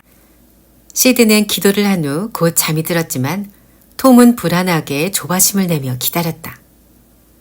이제는 틀림없이 먼동이 틀 무렵이 되었다고 생각했을 때 시계는 고작 10시를 쳤다. 실망스럽게 짝이 없었다. 이리저리 몸을 뒤채 보기도 했지만 시드가 깰까 싶어 이내 가만히 누워 어둠 속을 뚫어져라 바라보았다. 사방은 기분 나쁠 정도로 고요했다. 얼마 후 정적 속에서 여느 때라면 거의 깨닫지 못했을 갖가지 소리들이 분명히 들려오기 시작했다. 똑딱똑딱 하는 시계 초침 소리가 또렷이 들려오는가 하면 오래된 대들보들이 음산하게 삐걱였다. 계단들도 희미하게 삐그덕거렸다. 분명히 유령들이 활동을 개시한 것이다. 폴리 이모의 침실에선 일정한 간격을 두고 코 고는 소리가 희미하게 들려왔다. 이번엔 인간의 재주로는 좀처럼 알아낼 수 없는 곳에서 귀뚜라미가 애처로운 목소리로 울기 시작했다. 다음은 베개 및 벽 속에서 살짝 수염벌레가 따각따각하고 음울한 소리로 울어 톰의 간담을 서늘하게 했다. 이것은 누군가가 수명을 다했다는 것을 알리는 징표였다. 멀리서 개 짖는 소리가 밤 공기 속에 울려 퍼지자 마치 대꾸라도 하듯 좀 더 먼 곳에서 다시 희미하게 개 짖는 소리가 들려왔다. 톰은 고통스러웠다. 그러나 마침내 시간이라는 것이 정지되고 영원의 세계가 오는 것 같았다. 자기도 모르는 사이에 졸음이 밀려오기 시작했다. 시계가 11시를 쳤지만 톰은 듣지 못했다. 얼마 후 꿈결에 구슬픈 고양이 울음소리가 들려왔다. 덜컥하고 이웃집 창문을 여는 소리에 톰은 눈을 떴다. 이윽고 시끄러워 조용히 해 하는 고함과 함께 이모집 장작 광 뒷벽으로 내던져진 빈병이 깨지는 소리에 톰은 완전히 잠에서 깨었다. 채 1분도 못 되는 사이에 톰은 옷을 모두 입고 창밖으로 나가 지붕 위를 엉금엉금 기고 있었다.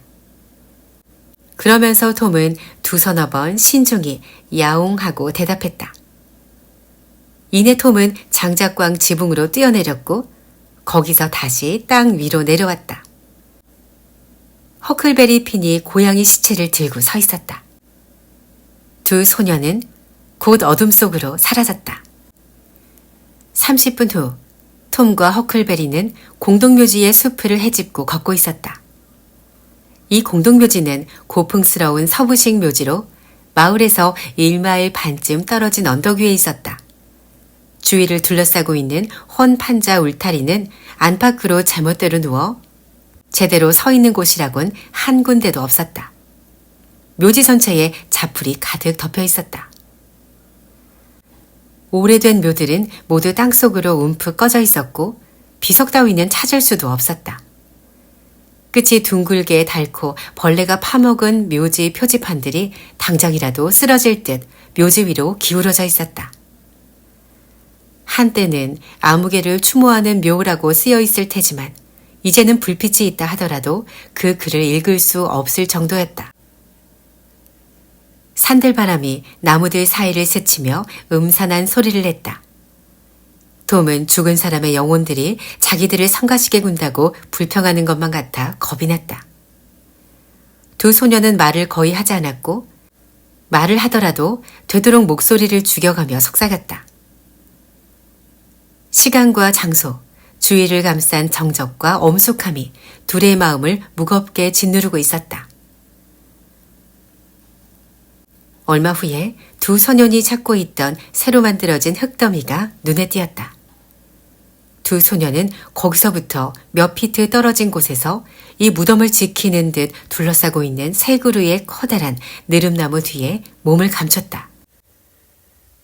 둘은 오랜 시간이 흘렀다고 생각될 때까지 말없이 기다렸다. 사방은 쥐죽은 듯이 고요했다. 어디선가 부엉이 우는 소리만이 정적을 깨뜨렸다. 톰은 이런저런 상상을 하고 있었다. 무슨 말이라도 하지 않고선 견딜 수가 없을 것 같았다. 톰은 목소리를 죽여 속삭였다. 헉, 죽은 사람들이 우리가 온 걸 좋아하지 않는 거 아니야? 헉도 속삭이는 소리로 대답했다. 내가 어떻게 하냐? 그런데 정말 굉장히 음침하다. 그렇지? 그래.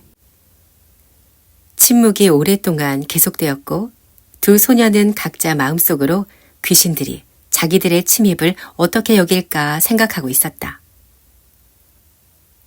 얼마 후 톰이 다시 속삭였다. 헉, 호스 윌리엄스가 우리 얘기를 듣고 있을까? 물론이지. 적어도 영혼은 두고 있을 거야. 한참 뒤에 톰이 다시 속삭였다.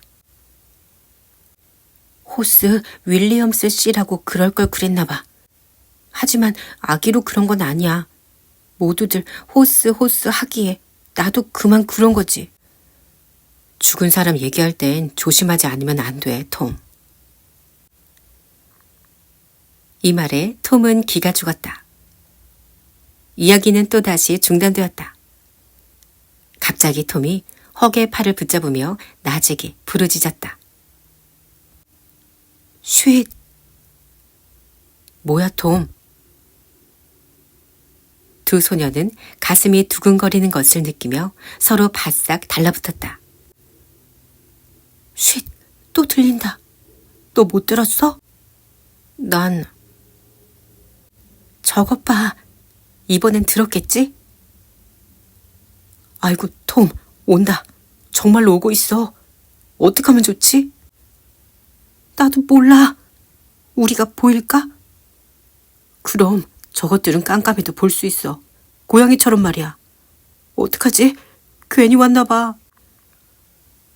무서워하지 마, 헉. 우리 어쩌진 않을 거야. 우리들이 무슨 해를 끼쳤다고 그래. 꼼짝 말고 가만히 있으면 우릴 알아보지 못할지도 몰라. 그래, 그렇게 하자, 톰. 그렇지만 안 되겠어. 몸이 부들부들 떨리는걸. 가만히 있어봐. 두 소녀는 고개를 푹 숙이고 거의 숨조차 쉬지 않았다. 묘지 저쪽 끝에서 두런두런 얘기 소리가 들려왔다. 톰이 다시 속삭였다. 봐, 저길 봐. 저게 뭐지? 도깨비 불이지 뭐야. 톰, 너무 무서워. 어둠 속에서 사람 비슷한 형체의 몇이 어렴풋이 나타나고 손에 든 구식 양철 초롱이 흔들리면서 땅 위에 수많은 빛 조각을 흩뿌렸다. 허클베리가 겁에 질려 속삭였다. 악마야, 틀림없어. 셋이나 있어. 톰, 이제 다 틀렸다. 너 기도할 줄 알아? 응, 해볼게. 너무 무서워하지 마. 우릴 해치진 않을 거야. 이 몸 이제 잠자리에 누워 꿈나라로 가려니 이 몸. 쉿. 뭐야, 헉? 저건 유령이 아니라 사람들이야. 적어도 하나는 확실해. 머프 포터의 목소리가 들려. 설마 그럴 리가. 확실해. 움직이지 마. 저 영감이라면 우릴 알아볼 리가 없어. 언제나 술에 절어 있으니까. 아, 무서워. 혼났네. 망할 놈의 영감 같으니라고. 알았어. 가만히 있을게. 옳지, 섰구나. 뭘 찾고 있나 본데? 또 움직인다. 이제 보인다. 다시 안 보이네? 또 보인다. 이제 확실히 보인다. 이리로 오는구나. 가만히 있자. 헉, 저 소리는 나도 알아. 저건 인디언 조의 목소리야. 그래, 그 살인마, 호녀라 말이지? 그 작자보다는 차라리 귀신들이 낫겠다. 뭘 하러 왔을까? 두 소녀는 더 이상 아무 말도 하지 않았다. 새 그림자는 점점 무덤 쪽으로 가까이 다가와서 두 소년이 숨어있는 곳으로부터 불과 몇 피트밖에 안 되는 지점에까지 이르렀다. 이거야. 제3의 목소리가 속삭였다. 그 목소리의 주인공이 내민 등불에 환히 드러나는 것은 젊은 의사 로빈슨의 얼굴이었다. 포터와 인디언 조 둘은 밧줄과 삽 두 자루가 놓인 손수레를 밀고 있었다. 두 사람은 손수레에 실린 짐을 부리고 무덤을 파헤치기 시작했다. 의사는 등불을 무덤 머리 쪽에 놓고 느릅나무 쪽으로 와서 나무에 등을 기대고 앉았다. 두 소년이 손을 뻗치면 닿을 정도로 가까운 거리였다. 의사가 낮은 음성으로 재촉했다. 어서 서둘러. 달이 뜰지도 모르니까. 두 사람은 낮은 목소리로 대답을 하곤 계속해서 파나갔다. 한동안은 삽에 수북히 담긴 흙과 자갈이 내던져지는 소리 말곤 아무 소리도 들리지 않았다. 지루할 정도로 단조로운 소리였다. 마침내 삽 하나가 관에 부딪히며 둔탁한 나무 소리가 났다. 얼마 후 두 사내는 관을 땅 위로 끌어올렸다. 그러고는 삽으로 관 뚜껑을 비틀어 연 다음 안에서 시체를 끌어내어 땅바닥에 던졌다. 달이 구름 사이로 비켜나 창백한 시체의 얼굴을 비추었다. 둘은 대기에 있는 손수레에 시체를 싣고 담요를 덮어 밧줄로 꽁꽁 묶었다. 포터는 주머니에서 커다란 잭나이프를 꺼내 길게 매달린 밧줄 끝을 잘라냈다. 자, 이제 끝났수다, 의사선생. 그런데 5장 더 선심 써야 할걸. 그렇지 않고선 이 손수레는 여기서 꿈쩍도 안 할 거요. 인디언 조가 말을 받았다. 그렇군 말고. 뭐라고? 무슨 소리야? 선불해달라고 해서 선불까지 해주었잖아. 그래, 그뿐인가. 내게 빚진 게 또 있지. 이렇게 말하면서 인디언 조는 의사에게로 바싹 다가섰다. 이제 의사는 나무 앞에 서 있었다. 5년 전 어느 밤에 생긴 일이야. 니놈 집 부엌으로 뭘 좀 얻어먹으러 갔더니 날 쫓아내며 아무짝에도 쓸모없는 놈이라고 호통을 치더군. 그래서 100년이 걸리더라도 복수하겠다고 했더니 네 아비가 날 불황자 취급해 감옥에다 쳐넣었단 말이야. 그걸 내가 잊었을 줄 알아? 인디언의 피가 괜히 이 몸속에 흐르고 있는 게 아니라고. 그래, 여기서 네 놈을 붙잡아 놓고 결판을 지어야겠다 이 말이야. 알았나? 조는 의사의 얼굴에 바싹 주먹을 들이대고 위협했다. 갑자기 의사가 주먹을 휘둘러 그 악당을 땅에 때려 눕혔다. 포터는 쥐고 있던 칼을 떨어뜨리며 버럭 소리를 질렀다. 이놈, 내 친구를 때리다니. 다음 순간 포터는 의사에게 달려들었고 두 사람은 발 뒤꿈치로 땅을 짓이기고 서로의 몸을 짓밟으면서 온 힘을 다해 싸웠다. 그 사이에 조는 벌떡 일어나 포터가 떨어뜨린 나이프를 집어들고 고양이처럼 눈을 빛내며 살금살금 두 사람의 주위를 돌면서 기회를 노리고 있었다. 얼마 후에 의사는 포터를 뿌리치고 윌리엄스 무덤에 무거운 묘지 표지판을 뽑아들어 포터를 때려 눕혔다. 이와 동시에 기회를 포착한 인디언은 의사의 가슴팍 위로 칼을 꽂았다. 의사가 비틀거리며 포터 위로 고꾸라지자 포터는 온통 피 범벅이 되었다. 때마침 구름이 이 처참한 장면을 감추어 주었고 겁에 질린 두 소녀는 이 기회를 놓칠세라 어둠 속으로 쏜살같이 도망쳤다. 달이 다시 나타났을 때 인디언 조는 두 사람의 몸뚱이를 내려다보며 생각에 잠겨 있었다. 의사는 분명치 않은 말을 중얼거리곤 한두 번 길게 헐떡거리더니 곧 잠잠해졌다. 인디언은 중얼거렸다. 이걸로 결판이 났군. 맛이 어때? 조는 의사의 몸을 뒤져서 값이 나갈 물건을 훔치고 피 묻은 칼을 포터의 오른손에다 쥐어주고는 빈 관 위에 걸터 앉았다. 3분, 4분, 5분 이렇게 시간은 흘러갔다. 문득 포터가 끙 하고 신음소리를 내며 몸을 움직이기 시작했다. 포터는 자기 손에 무언가가 쥐어 있는 것을 깨닫고 무심코 손을 쳐들어보다 몸서리를 치며 그것을 떨어뜨려 버렸다. 포터는 자기 몸에 얹힌 시체를 밀치고 일어나 어찌할 바를 모르는 눈초리로 주위를 살펴보다 언뜻 조와 시선이 마주쳤다. 도대체 이게 어떻게 된 거야? 포터가 묻자 조는 조금도 동요하지 않는 침착한 목소리로 대답했다. 큰일 났어. 아니 어떡하다 이런 짓을 저지른 거야.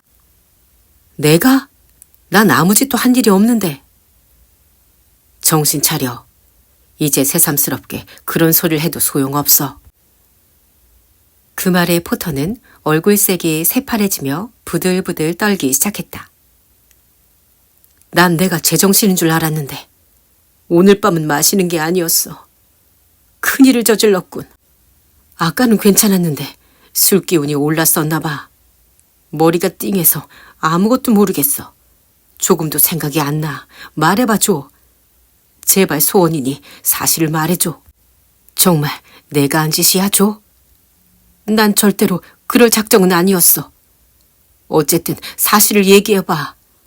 아, 이거 큰일 났군. 아직 젊고 유망한 사람인데. 둘이 붙어 싸우다가 자네가 묘지 표지판으로 얻어맞곤 벌렁 나자빠지더군. 그 다음에 자네가 비틀비틀 일어서서 칼을 움켜쥐고 푹 찌르더라고. 그러곤 한꺼번에 둘이 다 쓰러져서 이제까지 기절하고 있었던 거야. 그 불쌍한 사내는 태연 자약한 살인범 앞에 무릎을 꿇더니 두 손을 모아 빌며 애원했다. 정말이지 몰랐어. 내가 그랬다면 차라리 당장 죽는 게 낫겠어. 이게 모두 그 위스키 탓이야.